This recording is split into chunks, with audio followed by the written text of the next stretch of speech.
strategi yang dilakukan oleh perusahaan besar supaya produk mereka yang udah laku menjadi tambah laku dan tidak ada matinya. Oke teman-teman, jadi di video kali ini saya akan sedikit spill kepada kalian semuanya yang nonton video ini, apa sih yang dilakukan brand-brand besar ya. Nah, brand besar yang saya maksud ya brand-brand yang sering kita jumpai ya, yang udah terkenal di mana-mana.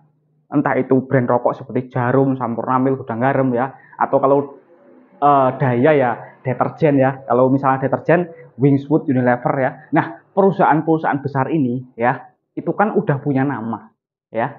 Jadi apa yang mereka lakukan supaya mereka itu bisa menjaga eksistensinya, menjadi brand yang selalu digunakan ya. Jadi gini teman-teman, dalam dunia distribusi, dalam dunia jual beli itu tidak ada yang abadi ya, perlu digarisbawahi, tidak ada yang abadi. Kalau mungkin saat ini kalian melihat beberapa brand-brand rokok yang dulu itu terkenal besar banget, tiba-tiba sekarang udah nggak ada, ya.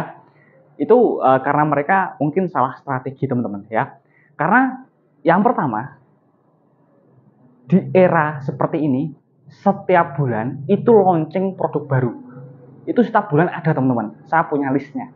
Jadi entah itu dari produk rokok, dari produk deterjen, dari produk kopi, itu ada produk baru. Entah itu produk dari PT, dari CV, dari PR. Jadi persaingannya itu semakin ketat, ya.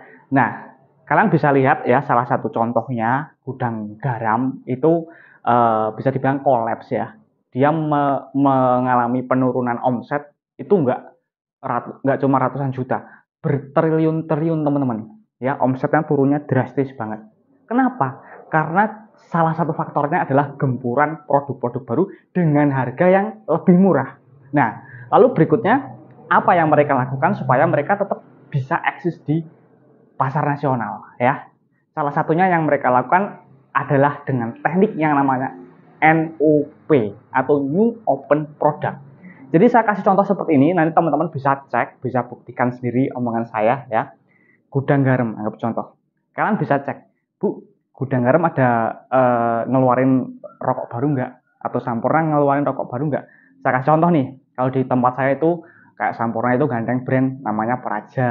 Terus kalau misalnya dari super filter ada Azimu ya, terus ada satunya apa Tenor ya, dan banyak teman-teman, nggak cuma brand-brand gede, bahkan brand yang sedang berkembang itu udah buru-buru melakukan NOP. Kenapa? Karena apabila suatu saat brand mereka itu sudah nggak laku, dia masih punya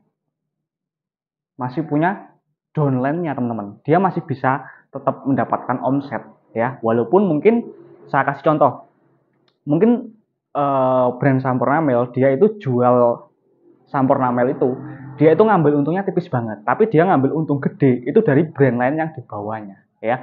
Entah itu brand dia bikin sendiri, entah itu dia mengakuisisi ya pabrik-pabrik kecil ya. Itu udah banyak teman-teman perusahaan besar yang melakukan sistem seperti itu. Jadi mereka itu lebih suka mengakuisisi karena punya nama ya.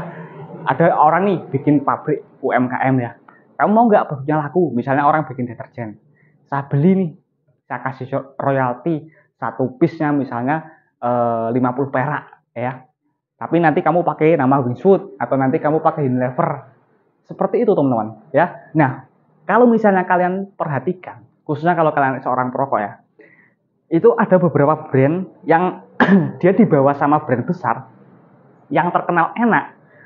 Ini rokok dari ini loh, dari ini loh. Begitu dicoba itu nggak karuan rasanya teman-teman ya. Ini kok rasanya seperti ini, padahal ini yang bawa brand besar. Yaitu karena mereka bukan memproduksi dari bahan yang sama, mereka mengakuisisi ya. Nah, itu rahasianya seperti itu ya. Jadi jawabannya adalah yang pertama, yang dilakukan oleh brand-brand besar supaya mereka tetap eksis adalah dengan mengakuisisi produk-produk kecil yang punya potensi untuk berkembang ya. Jadi gini, mereka kalau misalnya melihat produk yang baru itu mereka sebenarnya takut teman-teman. Ini kalau nggak saya kendaliin, ini bisa ngalahin saya suatu saat nanti. Wah, ini potensinya bagus. Ini saya harus istilahnya saya harus jadi manajernya untuk produk tersebut.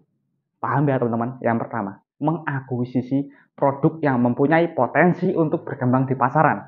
Terus yang kedua, mereka melakukan NOP atau New Open Product. Jadi akan lebih gampang. Dia punya nama. Permisi, saya dari sales Wings Food. Bu, ini ada deterjen baru, Bu. Pasti mau, ya. Kenapa mau? Karena yang bawa Wings Food. Padahal itu produk bukan produksinya Wings Food. Itu produk dia mengakuisisi dari UMKM. Bisa dipahami ya, teman-teman. Dan cara ini juga saya lakukan juga di distributor yang saya kelola, teman-teman. Kalau misalnya kalian baru ketemu banget sama channel YouTube ini, saya bisa dibilang saya mempunyai agensi ya, itu khusus produk-produk rokok bercukai resmi ya. Nah, kalau kalian kepengen melihat produknya, mau order juga bisa banget. Linknya ada di bawah video ini ya, teman-teman. Linknya ada di bawah video ini. Itu ada saluran WhatsApp saya.